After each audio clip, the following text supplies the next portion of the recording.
السلام علیکم ورحمۃ اللہ وبرکاتہ۔ الحمدللہ رب العالمین والصلاة والسلام علی اشرف الانبیاء والمرسلین نبینا محمد وعلی آلہ واصحابہ اجمعین وبعد۔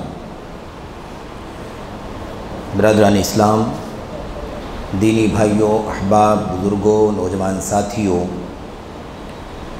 جدید مناہج کی حقیقت کے سلسلے کی آج کی جو کڑی ہے، اس میں انشاءاللہ تبارک و تعالی ہمارے سامنے جو پچھلے ہفتوں سے سلسلہ چل رہا ہے، اسی سلسلے میں مزید آج کچھ باتیں آپ کے سامنے کی جائیں گی۔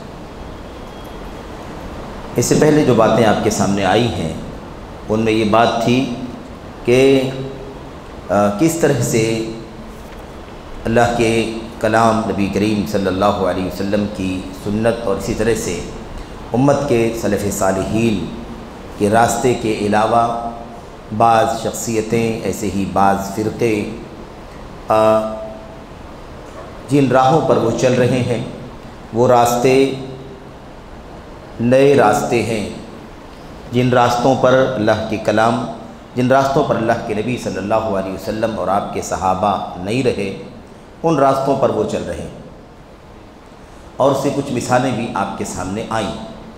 اس وقت جو ہمارے سامنے باتیں ہیں ان میں سے یہ ہے کہ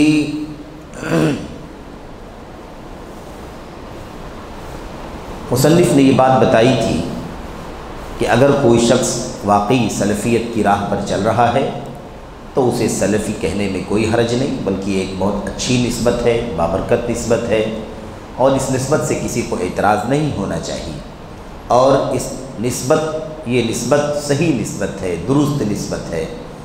یہ نسبت کوئی نئی نسبت نہیں ہے، بہت سارے فرقوں کی طرح سے یہ کوئی فرقہ نہیں ہے جس پر کوئی اعتراض کرے، بلکہ سلفیت اس وقت سے ہے جب اللہ تبارک و تعالیٰ نے کوئی بھی فرقہ، ایسے ہی کوئی بھی ایسی شخصیت جس کے پیچھے امت کے کچھ لوگ چل کر کے فرقوں میں بٹ گئے ہیں، ان کا وجود بھی نہیں ہوا تھا۔ شیخ الاسلام ابن تیمیہ رحمۃ اللہ علیہ نے اپنی فتاویٰ میں لکھا ہے کہ منہج السلف قدیم قبل ان یخلق اللہ ابا حنیفۃ و مالکا و شافعیہ و احمد بن حنبل، کہ سلف صالحین کا منہج یہ پرانا منہج ہے، قدیم منہج ہے، یہ بہت پہلے کا منہج ہے، جب اللہ تبارک و تعالیٰ نے امام ابو حنیفہ کو، امام مالک کو، امام شافعی کو، احمد بن حنبل کو پیدا بھی نہیں کیا تھا، یعنی خود یہ ائمہ پیدا نہیں ہوئے تھے، اس سے بہت پہلے کا یہ راستہ ہے جس کو منہج سلف کہا جاتا ہے۔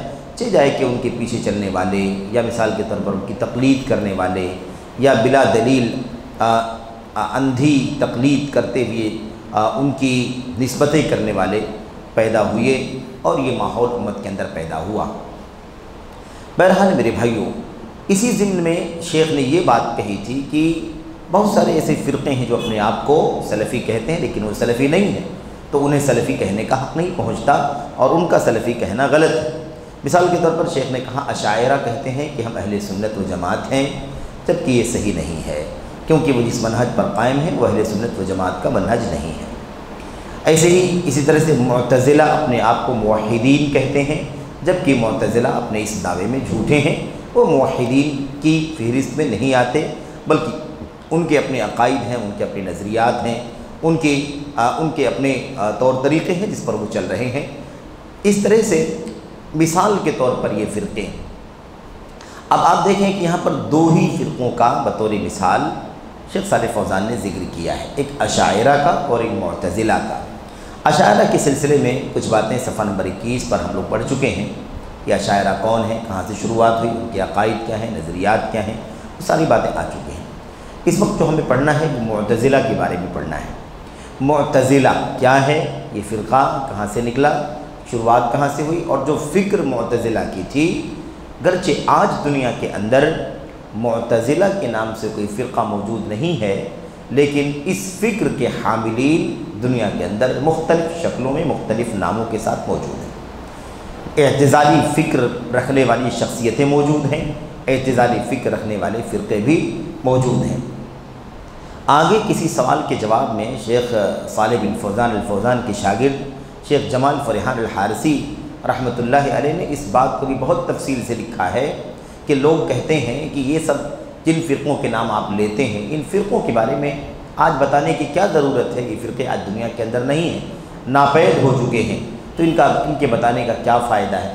تو شیخ نے یہ بات بھی کئی 4-5 بڑی بڑی مثالوں کے ذریعے سے یہ بات ثابت کی ہے کہ اس وقت دنیا میں ان باتوں کو کرنے کی ضرورت اس لیے ہے کہ یہی سارے افکار، نظریات، یہی سارے عقائد، نظریات اور یہی سب راستے آج دنیا کے اندر مختلف دوسرے ناموں سے موجود ہیں، گرچہ ان ناموں سے نہیں جانے جاتے ہیں لیکن ان ناموں کے علاوہ دوسرے ناموں سے انہی افکار و نظریات کے حامل لوگ موجود ہیں، اور یہ گمراہیاں آج بھی امت کے اندر اسی طرح سے موجود ہیں جس طرح سے پچھلے زمانے میں موجود تھیں۔ تو شکلیں بدل گئی ہیں، نام بدل گئے ہیں، شخصیتیں بدل گئی ہیں، لیکن فکر اور عقیدہ، نظریہ، منہج بالکل اسی طرح سے موجود ہے، بلکہ اس سے بھی زیادہ کہیں کہیں شر کا ماحول پیدا ہو گیا، تو اس کا تذکرہ تو آئے گا۔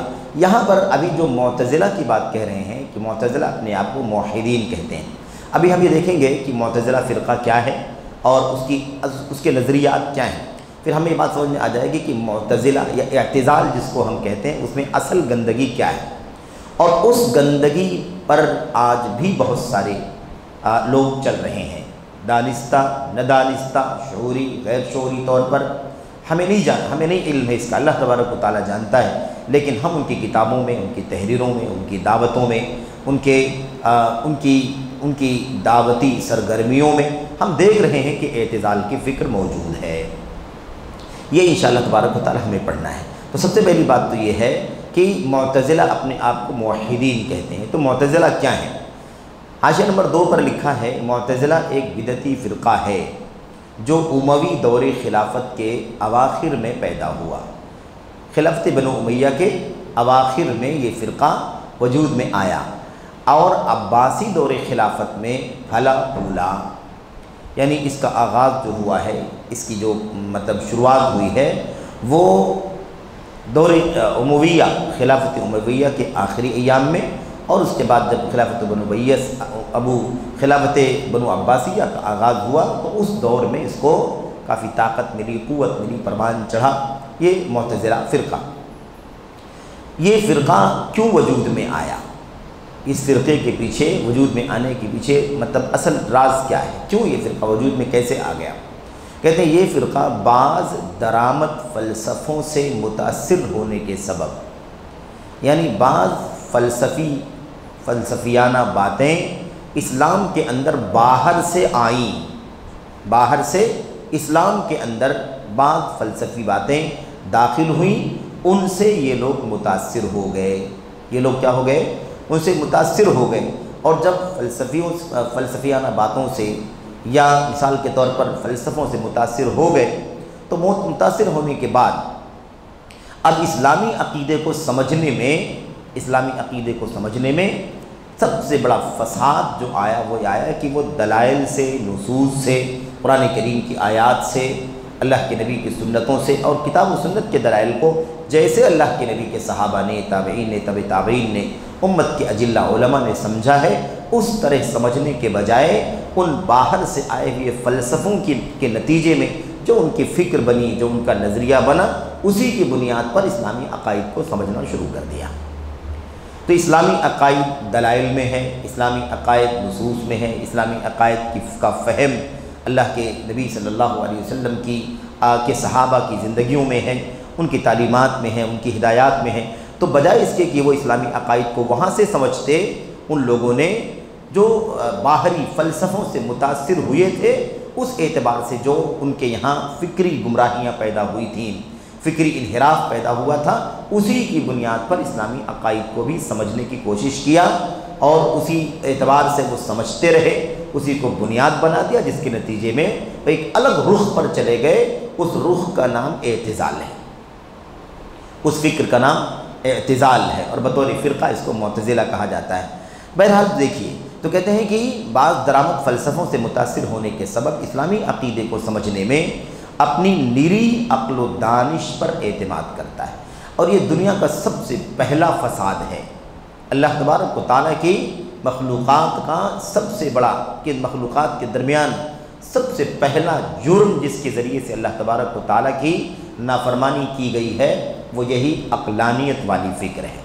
یعنی کلام الہی کے سامنے، حکم الہی کے سامنے، فرمان نبوی کے سامنے، وحی الہی کے سامنے آدمی اپنی مجرد عقل مجرد کو لائے۔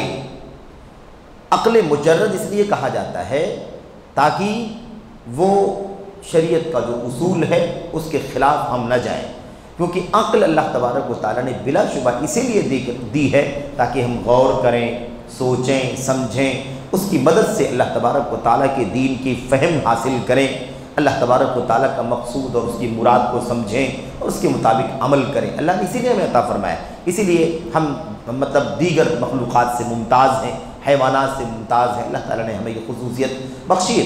لیکن نری عقل مجرد، یعنی صرف عقل ہی بنیاد بنا لی جائے، عقل ہی بنیاد بنا لی جائے کہ میری عقل سب کچھ ہے، اگر اس عقل میں یہ بات بیٹھتی ہے، فٹ ہوتی ہے، سمجھ میں آتی ہے، تب تو ہم تسلیم کر لیں گے، ورنہ ہم اسے رد کر دیں گے، ریجیکٹ کر دیں گے، چاہے وہ کلام الہی ہو، چاہے وہ فرمان نبوی ہو، چاہے وہ فہم سلف ہو، چاہے وہ خلفائے راشدین کی زندگی اس پر چلتی رہے، ہم کسی بات کو نہیں مانیں گے، کیونکہ ہماری عقل کے خلاف یہ بات جاری، ہماری عقل اس بات کو تسلیم کرنے کے لیے تیار نہیں۔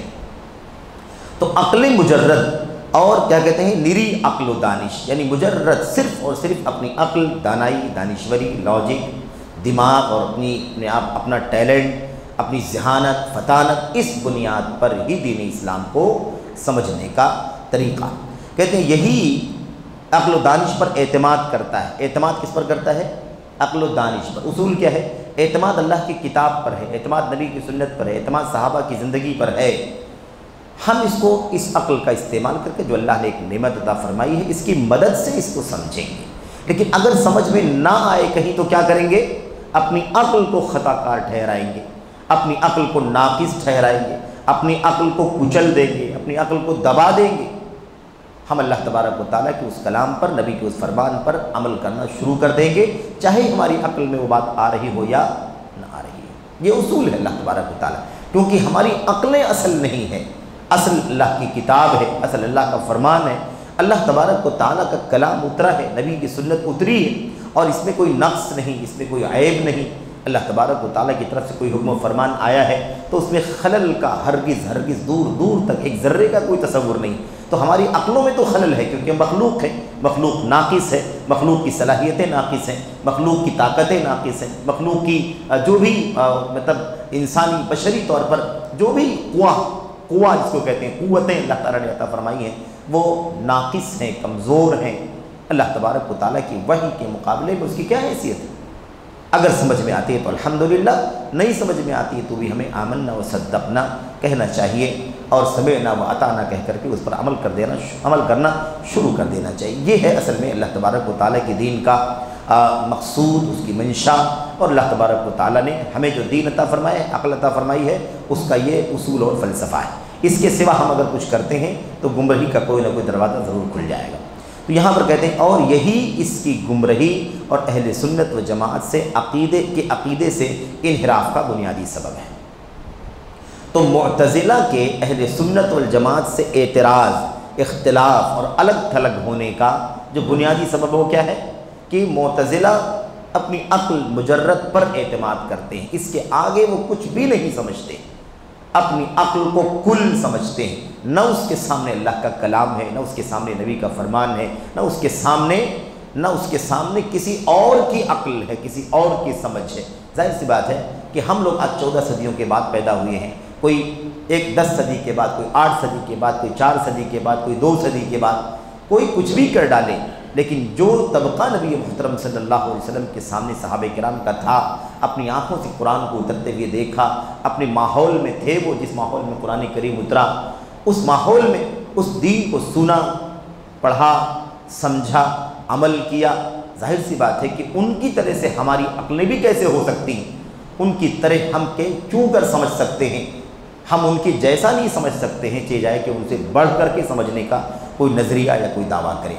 تو ہم اپنی عقل کے سامنے اگر کچھ نہ سمجھیں، کسی کو نہ سمجھیں، تو یہ اعتزال ہے۔ نام اعتزال کا کیوں پڑا ہے وہ آگے آ رہی ہے بات، اس کی وجہ آ رہی ہے، لیکن فکر یہی ہے۔ اس فرقے کی گمراہی کی وجہ کیا ہے کہ انہوں نے سلف کے طریقے کو چھوڑ کر کے اپنی عقل مجرد کو، اور اس کے پیچھے راز بھی یہی ہے کہ یہ کہاں گھومتے رہے، جو فلسفے باہر سے آئے، درآمد فلسفے، اسلام میں جو فلسفے گھسپیٹ کرنے لگے، ان فلسفوں سے متاثر ہو کر کے ان کی عقلیں میرے بھائیوں متاثر ہو گئیں، ان کی عقلیں بگڑ گئیں، فساد آ گیا۔ بجائے اس کے کہ کتاب و سنت کے دلائل کو فہم سلف کی روشنی میں سمجھ کر کے عمل کر دے، انہوں نے کہا کہ ہماری عقل بس، اس کے سوا ہم کچھ نہیں جانتے۔ بات آئی تھی کہ علماء لکھتے ہیں اول ذنب عصی اللہ تعالی، سب سے پہلا گناہ جس کے ذریعے سے اللہ تبارک و تعالیٰ کی نافرمانی کی گئی ہے وہ کون سا گناہ ہے؟ یہی اپنی عقل کا استعمال حکم الہی کے سامنے، حکم الہی کے سامنے اپنی عقل کا استعمال کرنا کہ میری عقل میں نہیں آ رہی ہے، اے اللہ فرمان تیرا ہے، حکم تیرا ہے، لیکن میری عقل میں یہ بات سمجھ میں نہیں آ رہی، میں کیسے تیری بات مانوں؟ تو کہہ رہا یہ کر، لیکن میری عقل نہیں مانتی ہے کہ کرنا چاہیے۔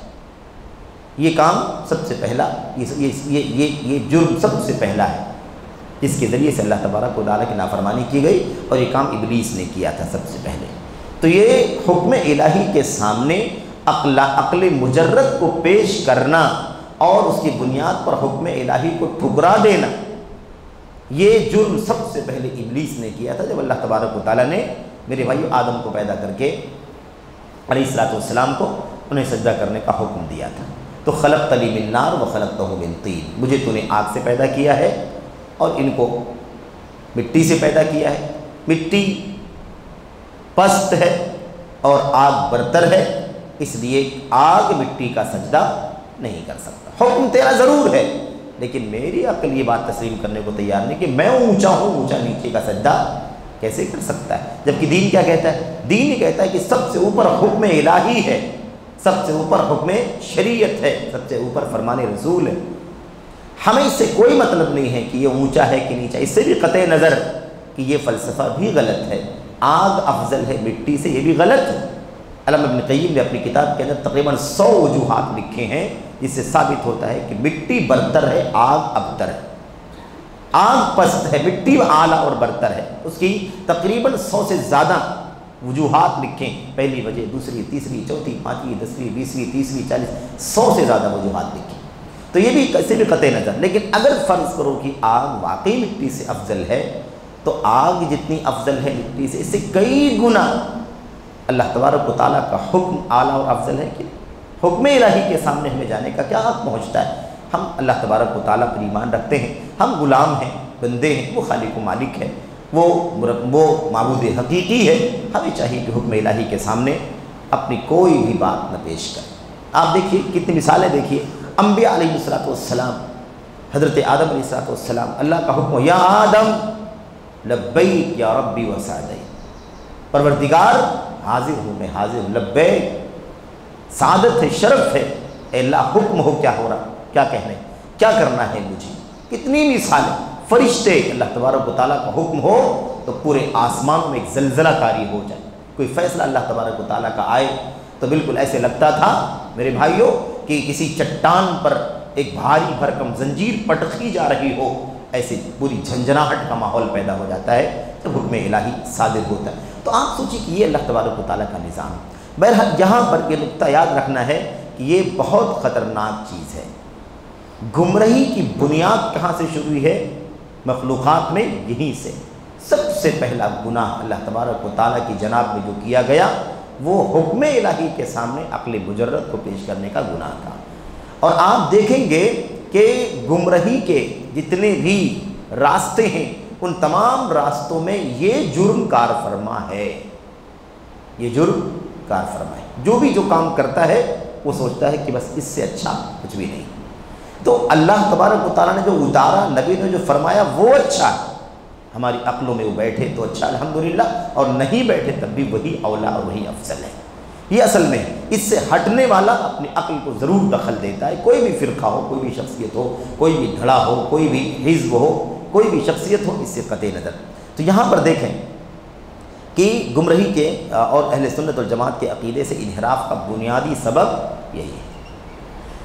اس فرقے کے ظہور کے سلسلے میں علماء کی دو رائے ہیں۔ ابھی آئے گی بات کہ اب یہ معتزلہ جو ہے اس کے عقائد وغیرہ تو آ رہے ہیں آگے، لیکن یہ پرانی بات ہے۔ ابھی آپ دیکھیں گے کہ یہ بالکل دوسری صدی ہجری کے آغاز میں ہوا ہے، تقریباً 130-35 کے بیچ میں سارا کام ہوا ہے نا، 150 کے پہلے یہ فرقہ وجود میں آیا، لیکن افکار نظریات آج بھی بہت سارے ہے نا لوگوں کے یہاں یہی اعتزال کے پائے جاتے ہیں، اور اسی لیے جو انحراف ان کے یہاں پایا جاتا ہے اسی طرح کے انحرافات آج بھی لوگوں کے یہاں پائے جاتے ہیں۔ یہ نیا راستہ ہے، یہ کیا ہے؟ جدید مناہج کا حصہ ہے، نئے راستوں کا حصہ ہے۔ ہم پرانے والے راستے پر چل رہے ہیں، جو راستہ اللہ کی کتاب میں اترا، نبی کی سنت میں اترا، صحابہ نے سمجھا، عمل کیا، تو یہ نئے راستوں میں سے ایک راستہ ہے۔ اس فرقے کے ظہور کے سلسلے میں علماء کی دو رائے، یعنی یہ فرقہ ظاہر کس پس منظر میں ہوا، یعنی کیا واقعہ پیش آیا تھا کہ فرقہ نکل گیا وہاں سے، یعنی فرقے کی شروعات ہو گئی۔ کہتے ہیں کہ ایک رائے یہ ہے کہ یہ فرقہ عقیدے کے کچھ مسائل میں بحث و مناقشے کے نتیجے میں ظہور پذیر ہوا، یعنی عقیدے کے مسئلے میں کچھ ڈسکشن چل رہی تھی، بحث و مباحثہ چل رہا تھا، اس میں ان لوگوں کو سمجھ بھی نہیں آئے تو انہوں نے کہا کہ ہم نہیں مانتے، ہم اپنے الگ نظریے پر قائم رہیں گے۔ یہ وجہ ہے۔ مثال کے طور پر گناہ کبیرہ کے مرتکب کا حکم، گناہ کبیرہ کسی سے ہو جائے، چوری کر لے، زناکاری کر لے، بدکاری کر لے، شراب پی لے، ہے نا، مثال کے طور پر سود کھا لے، جھوٹ بول دے، غیبت کرے، یہ گناہ کبیرہ اگر کوئی کر لے تو اس کا جو مرتکب ہے یعنی کرنے والا، اس کا کیا حکم ہوگا، اس کا حکم کیا ہوگا، اور بندہ اپنے عمل پر قادر ہے یا نہیں، بندہ اپنے عمل پر قادر ہے یا نہیں، مطلب بندہ جو کچھ کر رہا ہے وہ اپنے عمل پر قدرت رکھتا ہے یا نہیں رکھتا ہے، مجبور تو نہیں ہے، جیسا کہ لوگ کہتے ہیں کہ بندہ مجبور ہے اس پر۔ اس طرح کے مسائل جو عقیدے کے مسائل ہیں، ان مسائل ابھی اس پر بات نہیں کرنا چاہتے ہم کہ ان مسائل کا مطلب اہل سنت والجماعت کے یہاں ان مسائل میں کیا عقیدہ ہے اور کیا دلائل ہیں، اس پر پھر بات کریں گے آگے، لیکن اس طرح کے عقائد کے ہی کچھ مسائل تھے جن مسائل میں اختلاف ہوا، بحث و مباحثہ چلا، اور اس کے نتیجے میں یہ فرقہ یہ کہنے لگا کہ ہم اس بات کو نہیں مانتے، ہمارا ایک الگ نظریہ۔ چنانچہ یہ لوگ اس بات کے قائل ہیں کہ گناہ کبیرہ کا مرتکب دو منزلوں کے درمیانی منزل میں ہوگا۔ مطلب کیا ہے؟ مطلب یہ ہے گناہ کبیرہ کے بارے میں اہل سنت والجماعت کا جو عقیدہ ہے قرآن کی آیات اور حدیث کی روشنی میں سرسری طور پر صحیح، وہ یہ ہے کہ گناہ کبیرہ کرنے والا اگر اس گناہ کو حلال نہیں سمجھتا ہے، بس گناہ کو حلال نہیں سمجھتا، حرام ہی سمجھتا ہے، غلط ہی سمجھتا ہے، لیکن بشری کوتاہی کی بنیاد پر وہ گناہ کبیرہ کر بیٹھتا ہے، زنا کر بیٹھتا ہے، شراب پی لیتا ہے مثال کے طور پر، تو اس کا حکم یہ ہے کہ وہ دائرہ اسلام سے باہر نہیں جاتا، کافر نہیں ہو جاتا، کافر نہیں ہوتا، مسلمان ہی رہتا ہے، بس کمی آ جاتی ہے، ایمان میں کیا ہو جاتا ہے؟ ایمان میں کمی آ جاتی ہے۔ علماء کہتے ہیں مؤمن بایمانہ و فاسق بکبیرتہ، وہ آدمی اپنی ایمان کی بنیاد پر مومن ہے اور گناہ کبیرہ کا ارتکاب کرنے کی وجہ سے فاسق اور گنہگار ہے، یہ ہے اس کا حکم۔ اب اس کے بارے میں اہل سنت والجماعت کے اس عقیدے کے علاوہ عقیدے لوگوں کے الگ الگ ہو گئے۔ ایک عقیدہ ان لوگوں کا ہے جو معتزلہ ہمارے سامنے ہے، اور دوسرا عقیدہ خوارج کا ہے۔ کیا ہے؟ خوارج کا ہے۔ خوارج معتزلہ جو ہے وہ یہ کہتے ہیں کہ وہ دو منزلوں کے درمیانی منزل میں ہوگا، یعنی ایمان سے نکلے گا، کفر میں داخل نہیں ہوگا، ایمان سے نکل جائے گا لیکن کفر میں داخل نہیں ہوگا۔ اب ایمان کا مرحلہ ہے، منزلہ ہے، اور کفر کا منزلہ ہے، ان دونوں کے بیچ میں ہوگا۔ اب یہ صرف ایک نظریاتی چیز ہے، اس کا حقیقت سے کوئی تعلق ہے نہیں۔ اگر ایمان سے نکل جائے گا تو کہاں جائے گا، اور کفر میں چلا جائے گا تو ایمان میں باقی بچے گا، تو اس طرح کا ان کا عقیدہ ہے۔ جبکہ ان لوگوں کا عقیدہ کیا ہے؟ خوارج کا عقیدہ یہ ہے کہ وہ کافر ہو جائے۔ بہرحال اسی عقیدے کے باعث جب حسن بصری رحمۃ اللہ علیہ، جو چوٹی کے ایک امام ہیں، عالم ہیں، تابعی ہیں، حسن بصری رحمۃ اللہ علیہ کے شاگرد واصل بن عطا ان کے حلقے درس سے الگ ہو گئے اور اپنا الگ حلقہ بنا لیا، تو حسن بصری نے کہا اعتزل عنا واصل۔ حسن بصری کی مجلس لگتی تھی، علم کی، حدیث کی، مسائل کی، عقیدے کی۔ اس مجلس میں بہت سارے شاگردان تھے حسن بصری کے، ان میں سے ایک شاگرد کا نام کیا تھا؟ واصل بن عطا، واصل بن عطا۔ اب جب یہ مسئلہ چلنے لگا، مسئلے عقیدے کے مسائل میں اختلاف ہوا، تو واصل بن عطا نے انہی مسائل میں سے کسی مسئلے میں الگ موقف رکھا، اور اس موقف پر وہ نہیں رہے جو اہل سنت والجماعت کا موقف ہے، اور اس کے بعد وہ مجلس سے، یعنی مجلس سے نکل کر کے الگ ہوئے، اٹھ کے چلے گئے، کہا کہ نہ میں اس میں نہیں بیٹھوں گا کیونکہ یہ میری سمجھ میں نہیں آتا ہے، چلے گئے۔ تو حضرت حسن بصری نے جو استاذ تھے اس حلقے کے، انہوں نے کیا کہا؟ اعتزل عنا واصل، واصل بن عطا ہم سے الگ تھلگ ہو گئے، واصل بن عطا ہم سے الگ تھلگ ہو گیا، یعنی ہمارے حلقے سے نکل کر کے الگ تھلگ ہو گیا۔ تو اعتزل الگ تھلگ ہو گیا، اسی لفظ سے اس فرقے کا نام پڑ گیا معتزلہ، یعنی الگ تھلگ ہونے والا، تو یہی سے نام پڑ گیا۔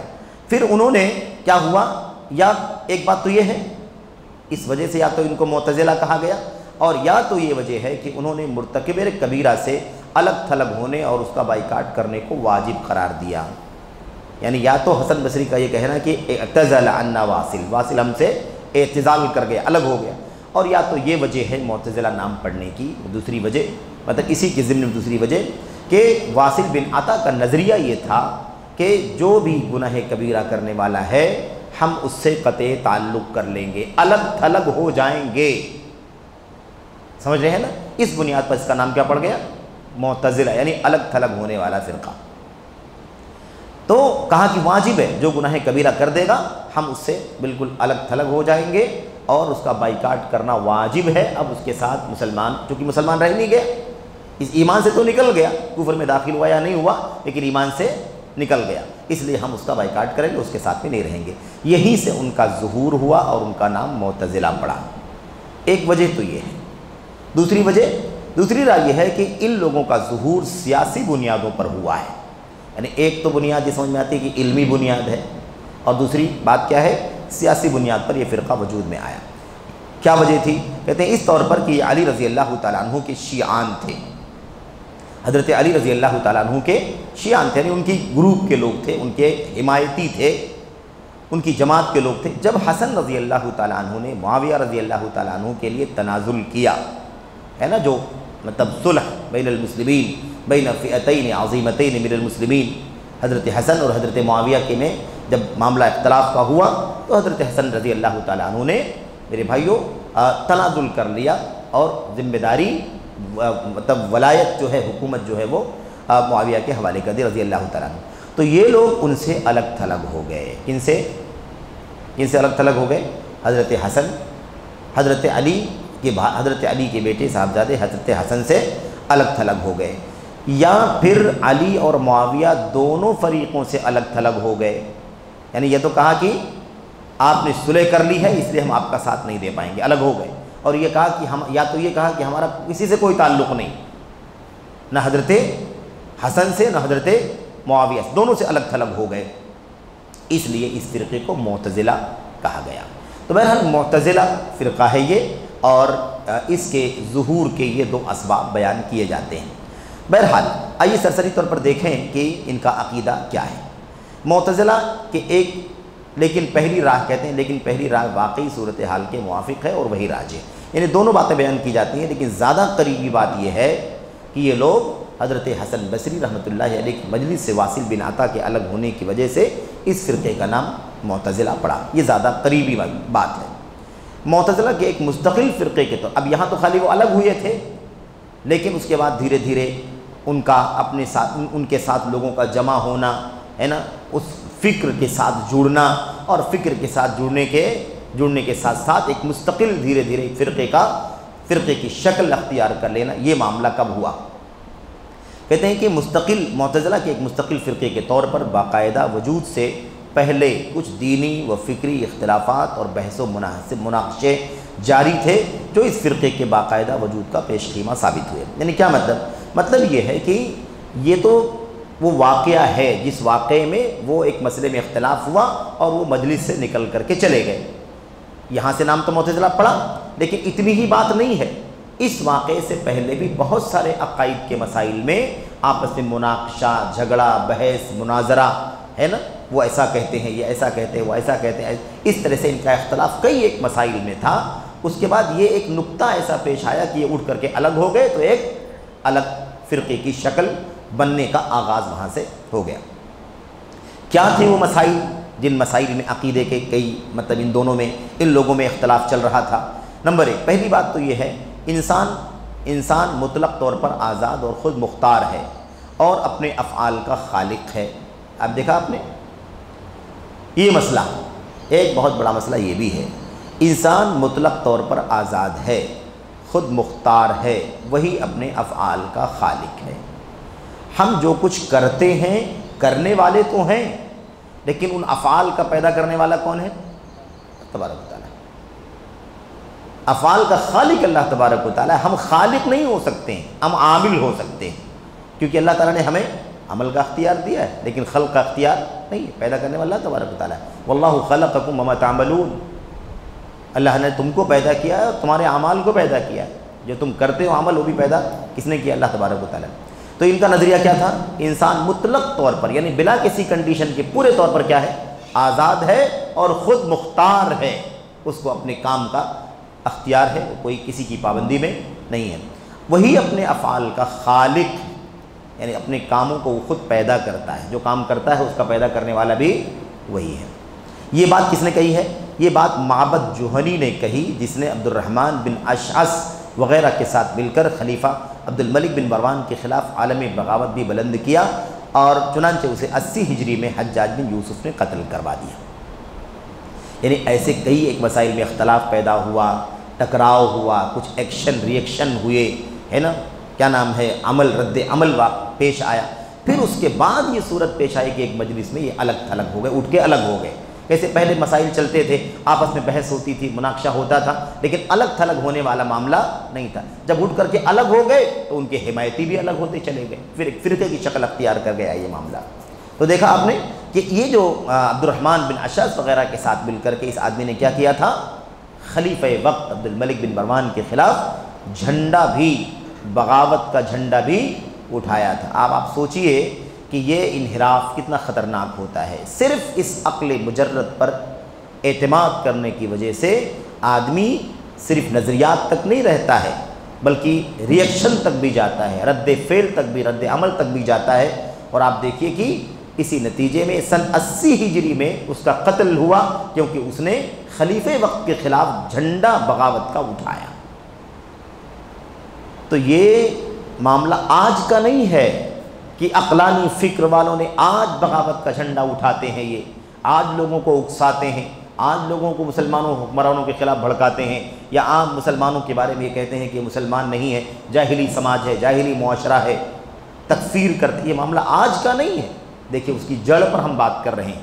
ایک دم شروعات کی بات ہے، جب یہ معاملہ شروع ہوا تھا، پنپنا شروع ہوا تھا، اس وقت یہ حالت تھی کہ اس فکری انحراف کی وجہ سے حکومت کے خلاف، حاکم وقت کے خلاف بغاوت کا جھنڈا اٹھایا، اور اس کے نتیجے میں ایک گورنر نے، حجاج بن یوسف، سب لوگ جانتے ہیں، حجاج بن یوسف نے سن 80 ہجری میں اسے قتل کیا۔ تو اس طرح کے واقعات پہلے پیش آئے۔ ایسے ہی کہتے ہیں پھر یہی بات عمر بن عبدالعزیز رحمۃ اللہ علیہ کے دور میں غیلان دمشقی نے کہی۔ یہ باتیں کیوں آپ کے سامنے کی جا رہی؟ اسی لیے تاکہ ہم یہ جانیں کہ یہ جو عقلانی فکر چل رہی ہے، جس کی بنیاد پر آج لوگ دین کے معاملے میں قرآن، اللہ تعالیٰ کے اسماء صفات، ایسے ہی معجزات، ایسی بہت ساری حدیثیں، بہت ساری آیتیں، ان کا انکار کیوں کرتے ہیں؟ کیونکہ ان کے عقل میں وہ باتیں نہیں بیٹھتی۔ اسی لیے اپنی ہی فاسد عقل کی بنیاد پر جو کچھ ان کے سمجھ میں آتا ہے، اس کی بنیاد پر وہ ایکشن بھی لینا چاہتے ہیں۔ سارے مسلم حکمرانوں کو وہ مثال کے طور پر اسلام کے دائرے سے باہر سمجھتے ہیں، یا یہ سمجھتے ہیں کہ ان کے خلاف بغاوت کا جھنڈا اٹھانا چاہیے، عوام کو اکساتے ہیں، ممبروں سے، اسٹیجوں سے، سوشل میڈیا کے پلیٹ فارم سے اس طرح کا دنگا فساد اور آتنک کا راستہ کھولتے ہیں۔ یہ فکر یہیں سے نکلی ہے، اس کی جڑ ہے یہاں اعتزال، یعنی عقل کی بنیاد پر دین کو پرکھنا۔ اگر اللہ تبارک و تعالیٰ کی دین میں مسلم حکمرانوں کے خلاف قیامت تک آنے والے، ابھی تو حالات اچھے ہیں، دن بدن حالات برے ہوتے جائیں گے، اور آنے والا دن پہلے والے دن سے بدتر ہوگا، جتنے بھی حالات برے ہو جائیں گے، ان قیامت تک آنے والے بد سے بدتر حالات کی جو اللہ کے نبی نے پیشین گوئی فرمائی تھی، کیسے کیسے حاکم آئیں گے، کیسے کیسے ہے نا دین کے خلاف دین کا کھلواڑ کریں گے، نمازیں چھوڑیں گے یا اور برائیاں کبیرہ صغیرہ کریں گے، ان حالات میں اللہ کے نبی علیہ السلام کی جو رہنمائی ہے، جو تعلیمات ہے، جو ہدایات ہیں، اگر اپنی عقل سے ہٹ کر کے ان تعلیمات پر عمل کر لیا جائے تو کوئی دنگا فساد ہرگز نہیں ہوگا۔ تو مسئلہ یہی ہے کہ وہاں بھی اپنی عقل کو ان لوگوں نے دخل دیا۔ اللہ کے نبی صلی اللہ علیہ وسلم کی سنت، آپ کی تعلیمات، صحابہ کرام کی جو عملی زندگی ہے، جو انہوں نے باقاعدہ ایسے حکمرانوں کو جھیلا ہے جن کے دور میں بہت ساری مخالفتیں ہوئی دین کی، شریعت کی، لیکن وہ سنت کے راستے سے نہیں ہٹے۔ جیسے ان کے ساتھ بیہیویئر ہونا چاہیے وہی بیہیویئر، وہی تعامل ان صحابہ کرام نے، ہمارے اسلاف نے کیا الحمدللہ۔ اس لیے اس فتنوں سے بچے رہے، اور جو لوگ ان تعلیمات پر نہ چلے انہوں نے بغاوت کا جھنڈا اٹھایا، خون خرابہ کیا، جانیں گئی ناحق، مال تباہ ہوا، عزت و آبرو لٹی، امن غارت ہو گیا۔ یہ سارے معاملات میرے بھائیوں ہمارے سامنے تاریخ کے اندر موجود ہیں۔ تو یہ اس کی جڑ ہے۔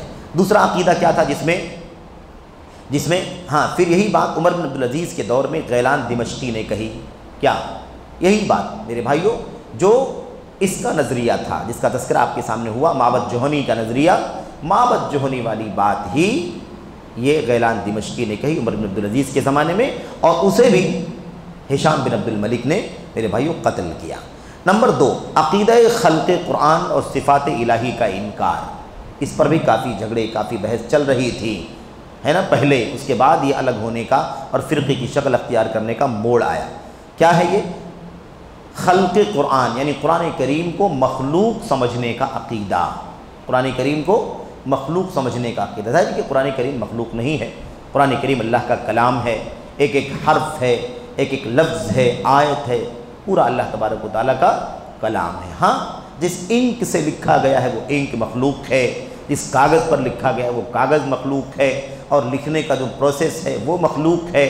ایسے ہی جو بائنڈنگ ہوئی ہے دفتر اور یہ جو کاغذ اور اوپر کی جلد ہے، یہ سب مخلوق ہے، اسے کسی کو انکار نہیں۔ وہ کلام جو اللہ تبارک و تعالیٰ کا اترا ہے وہ کلام مخلوق نہیں ہے، وہ اللہ تبارک و تعالیٰ کی صفت ہے، جو اللہ تعالیٰ میرے بھائیوں کلام فرماتا ہے، وہ اللہ تعالیٰ کی مخلوق نہیں ہو سکتا وہ۔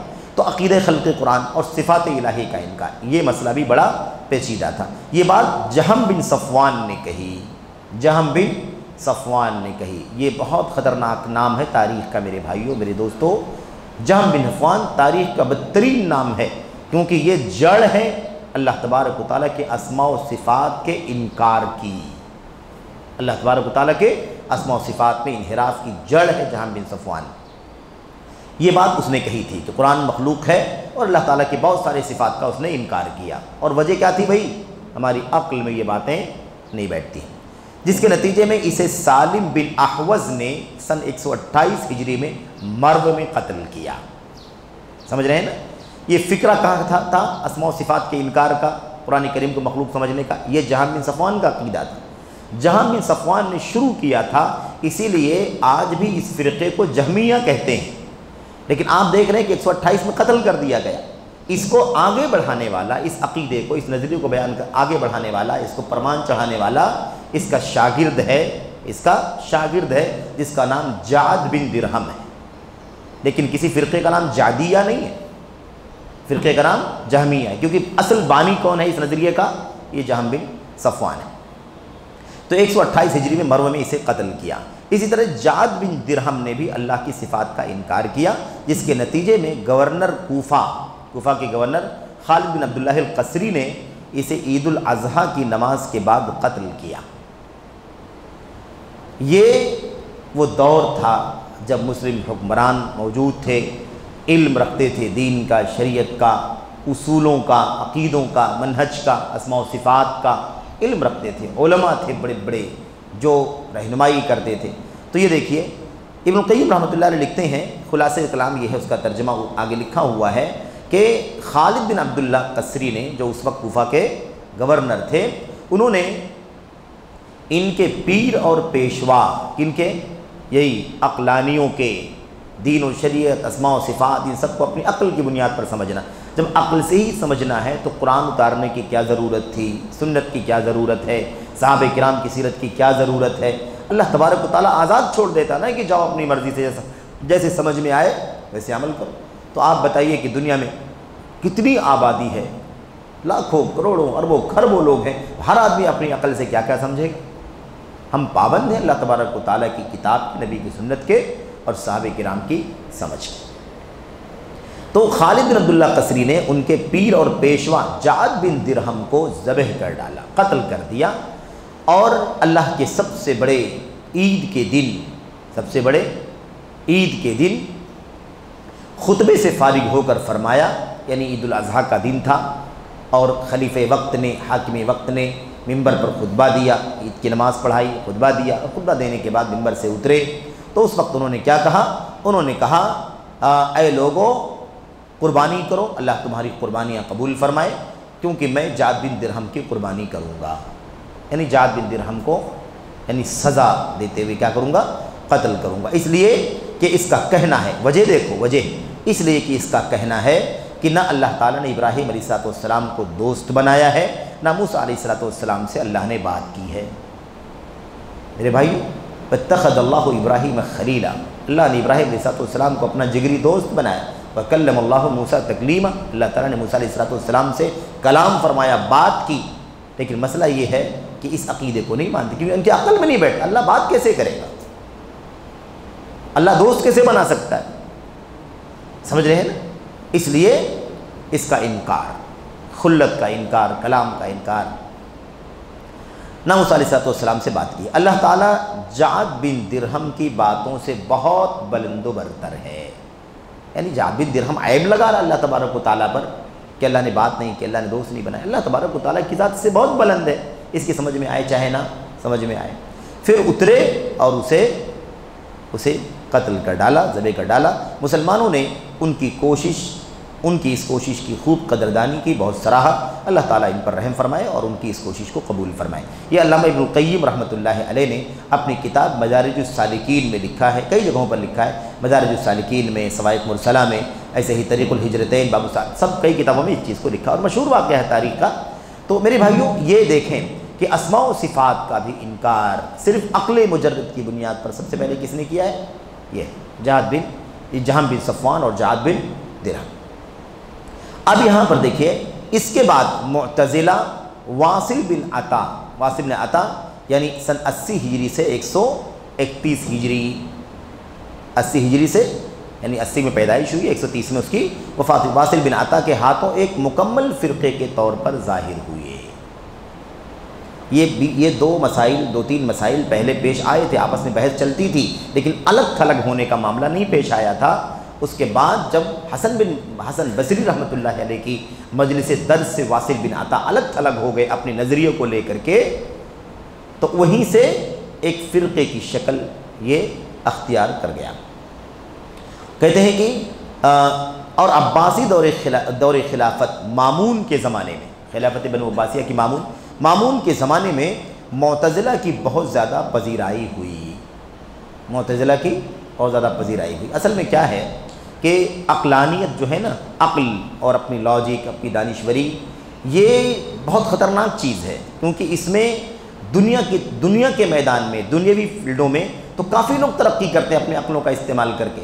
اب یہ نہیں سمجھتے ہیں کہ ان عقلوں کا استعمال دین میں کس دائرے میں کرنا ہے، بس اس کو آزاد کر دیتے ہیں۔ جیسے اپنی عقلوں کا استعمال ہم دنیا میں کرتے ہیں نا، ایک انجینئر اپنی دنیا میں کرتا ہے، ایک ڈاکٹر اپنی دنیا میں کرتا ہے، ایک وکیل اپنی دنیا میں کرتا ہے، یعنی سارے میدانوں کے لوگ اپنی اپنی عقلوں کا، کیونکہ یہ علوم کیا ہیں؟ یہ سارے علوم عقل پر ہی اس کی بنیاد ہے، لیکن اللہ تبارک و تعالیٰ کے دین کی بنیاد عقل پر نہیں ہے۔ ایک اترا ہوا نظام ہے، ایک اترا ہوا فرمان ہے، اسے ویسے ہی سمجھنا، عمل کرنا ہے جیسے سمجھایا گیا، عمل کیا گیا۔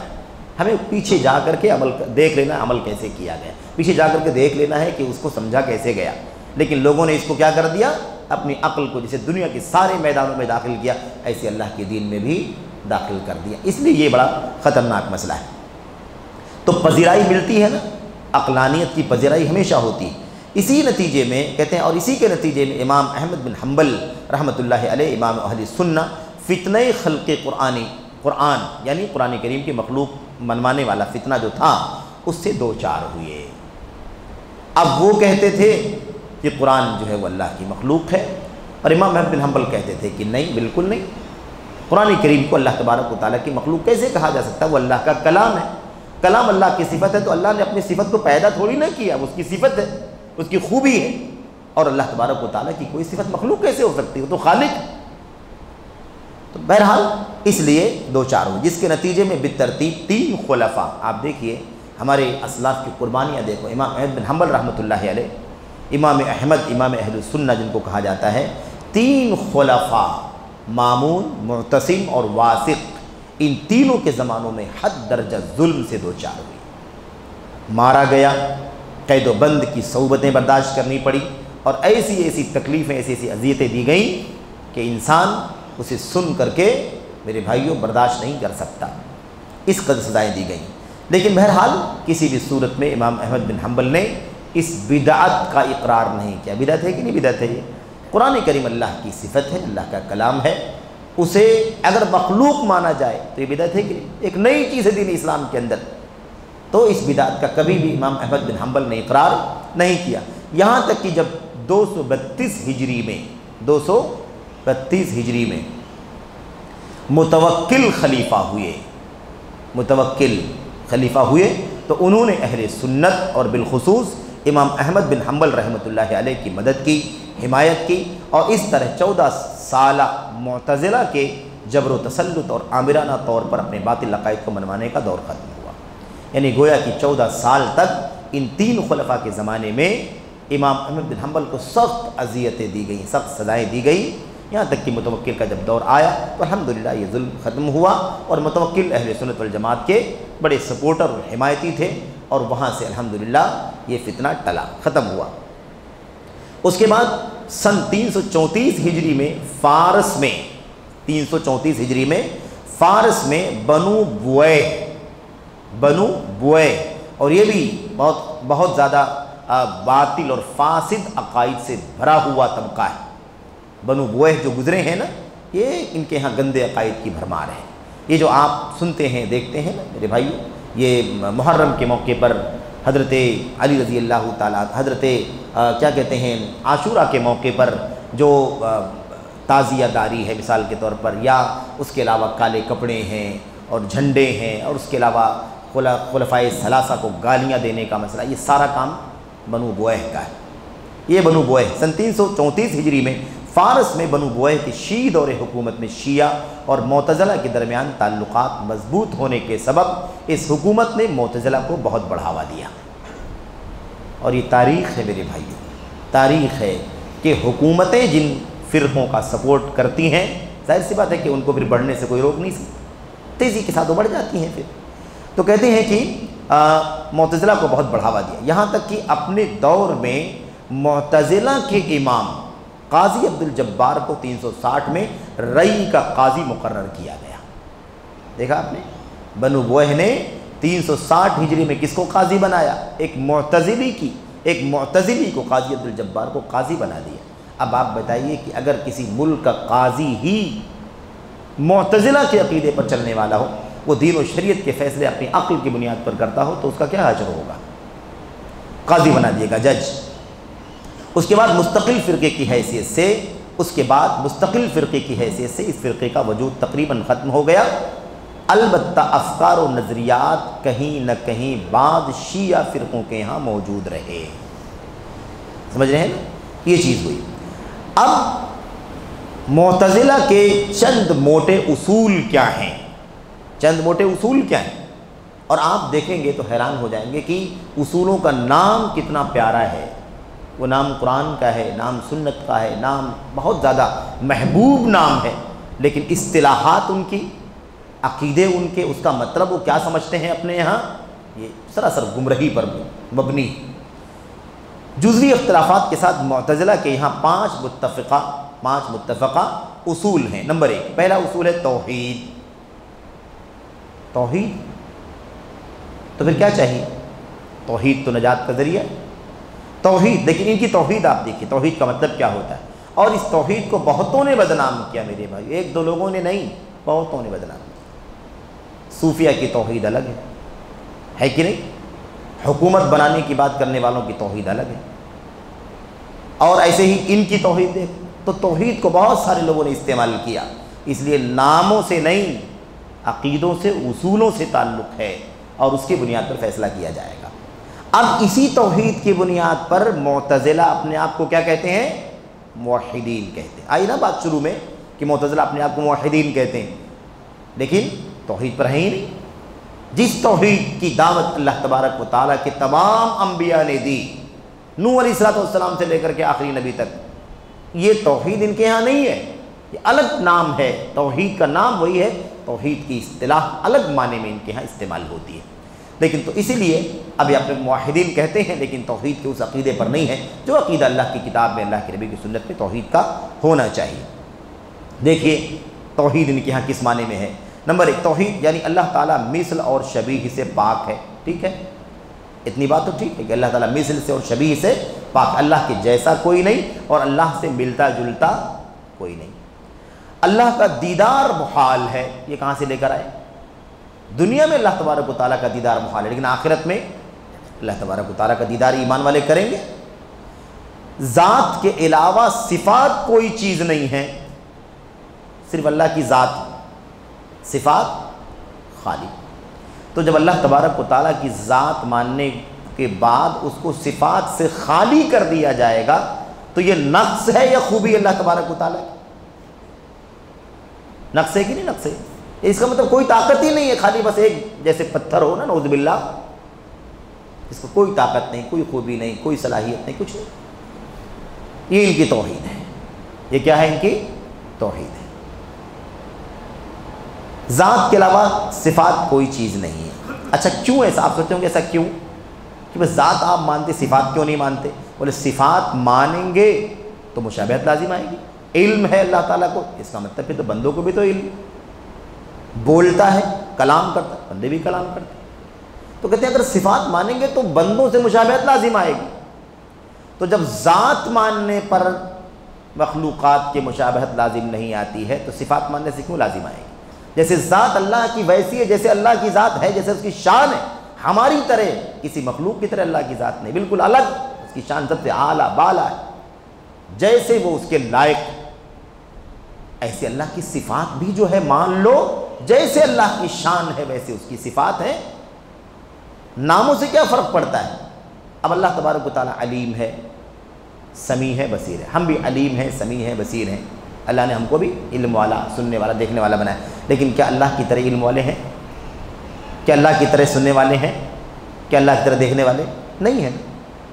تو علم والے بندے اپنی حیثیت سے ہیں ناقص، اور اللہ تبارک و تعالیٰ علم والا ہے اپنی حیثیت سے کامل و اکمل، کمال کا اعلیٰ درجہ۔ بصارت ہم دیوار کے پیچھے نہیں دیکھتے، اللہ تبارک و تعالیٰ دیکھتا ہے کہ نہیں دیکھتا؟ ذرے ذرے کو دیکھتا ہے۔ سنتا ہے کہ نہیں؟ ہم سنتے ہیں، جب اتنی تیز آواز رہے گی کہ ان کانوں کو سنائی دے تو سن لیں گے، لیکن اگر باریک آواز رہے گی تو نہیں۔ چوٹی کی آواز سنتے نہیں سنتے؟ اللہ تبارک و تعالیٰ سنتا ہے۔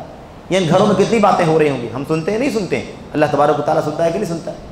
تو اللہ تبارک، مسئلہ یہی ہے کہ ذات میں اگر مشابہت لازم نہیں آتی ہے تو صفات میں مشابہت کیوں لازم آئے گی؟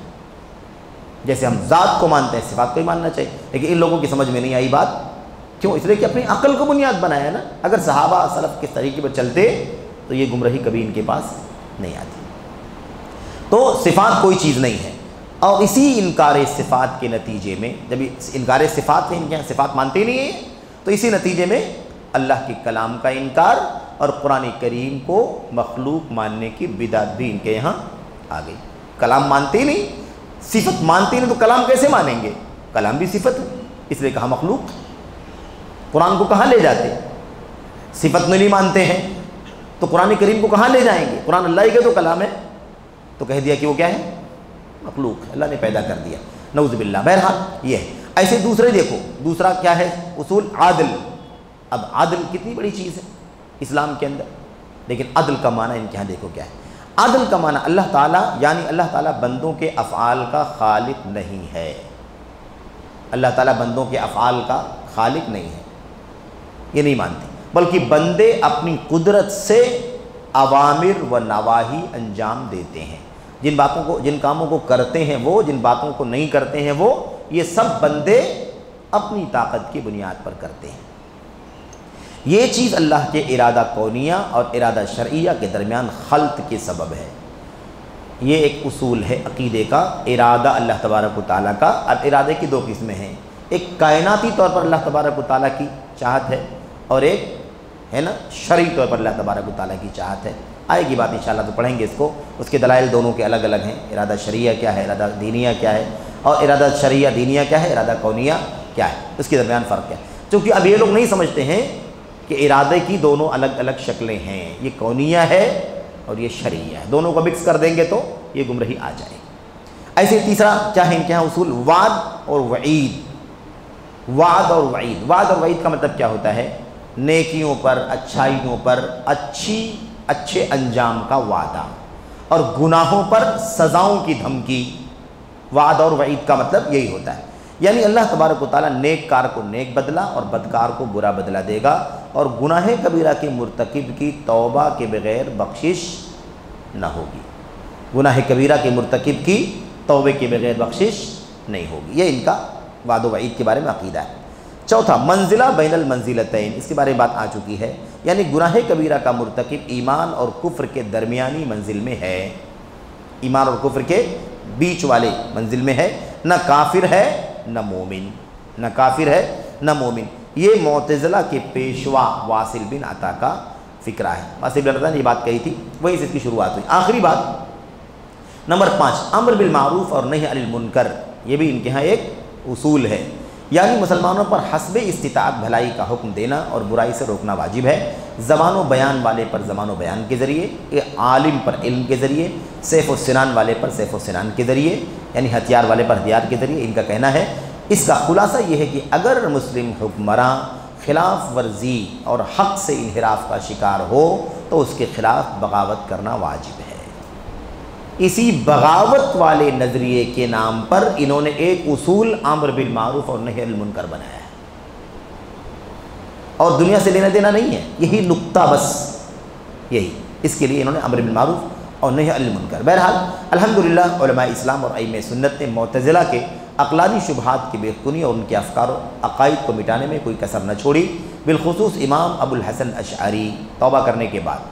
توبہ کرنے سے پہلے تو وہ اشعری تھے، ہے نا، الگ عقیدے پر تھے، بعد میں پھر وہ کیا نام ہے، تھوڑی سی تبدیلی آئی، لیکن وہ بھی گمراہی کا راستہ تھا، کلابیہ کے نظریے پر چلے گئے۔ پھر اس کے بعد اہل سنت والجماعت کے عقیدے پر وہ آئے اور ساری دنیا کے سامنے اعلان کیا کہ میں آج سے امام اہل السنہ امام احمد بن حنبل کے عقیدے پر ہوں۔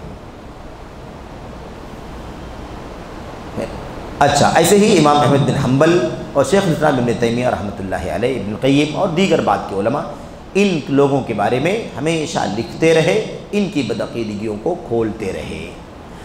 اب اتنی جو بات تھی، اس کا تعلق تو یہ تھا کہ معتزلہ کا عقیدہ اور نظریہ کیا ہے۔